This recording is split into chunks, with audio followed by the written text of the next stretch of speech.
Since the beginning of time, really, societies have been obsessed with one thing: creating the perfect warrior.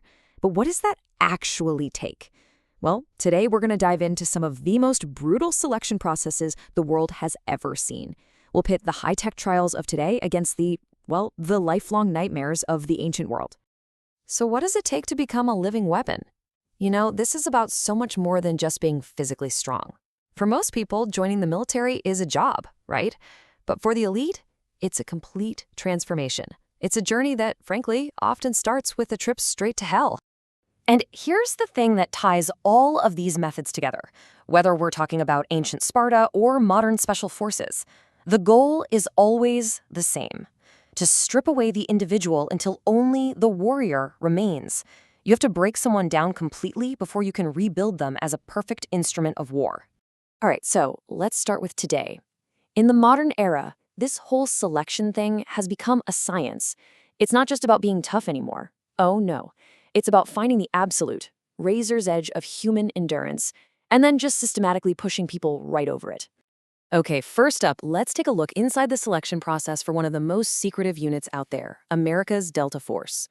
And listen, they are not just looking for the strongest guy in the room. They're hunting for something way more specific: a soldier who can operate totally alone, under stress you and I can't even imagine.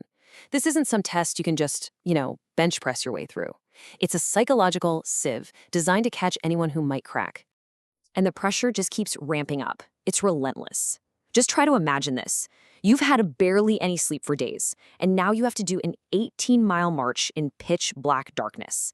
And your reward for making it through that? Oh, just an even longer, heavier, more brutal 40-mile trek. The whole point is to find out who's going to quit when there's nobody around to see them do it. So you think Delta's selection sounds exclusive? Ha! Let's take a trip over to the Himalayas, because the competition to join the legendary Gurkhas, it's just on another level. It's almost unbelievable. Get this number in your head: 30,000.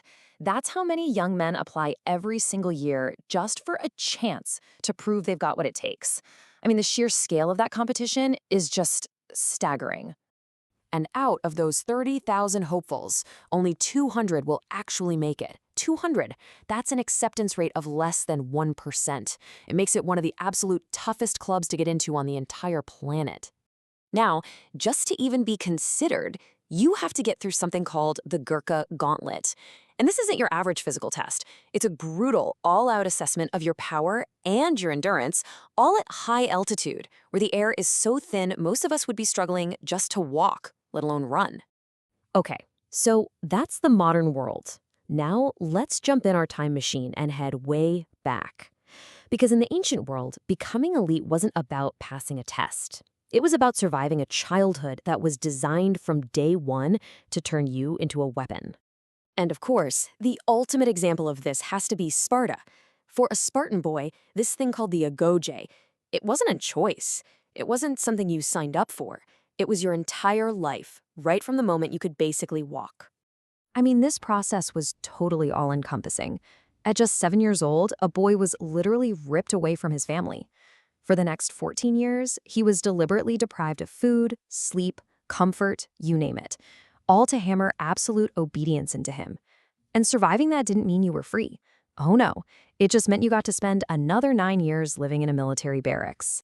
Meanwhile, thousands of miles away, the Ottoman Empire was perfecting its own equally brutal system. It was called the devshirme, or the blood tax. And let's be clear, this was basically a state-sponsored kidnapping program. It was engineered to create a whole corps of elite soldiers who were loyal to absolutely no one except the Sultan. So these boys became the famous Janissaries, and their lives were controlled down to the smallest detail. We're talking 6 years of intense indoctrination, constant supervision, totally cut off from the outside world. And the result? A fiercely loyal, incredibly lethal fighting force that dominated battlefields for hundreds of years. All right, our next stop is Southern Africa. This is where the legendary Shaka Zulu created one of history's most feared armies, the Impi. And his methods for, let's say, hardening his warriors, they were pretty infamous for being unbelievably cruel. 50 miles. Let that sink in. That's the distance his warriors were forced to run, barefoot, and not on some nice flat track. We're talking over ground that was deliberately covered with thorns. The whole idea was to condition their feet for fast, non-stop movement. And if you hesitated for even a second, well, that was punishable by death. So as you can see, the methods are wildly different, right? But the goal? It's always the same. Create the perfect soldier. But this chase for excellence, it always comes at a huge cost. And every single one of these systems, whether it's ancient or modern, it has its own fatal flaw. And that's really the common thread here, isn't it? It's all about deconstruction and reconstruction.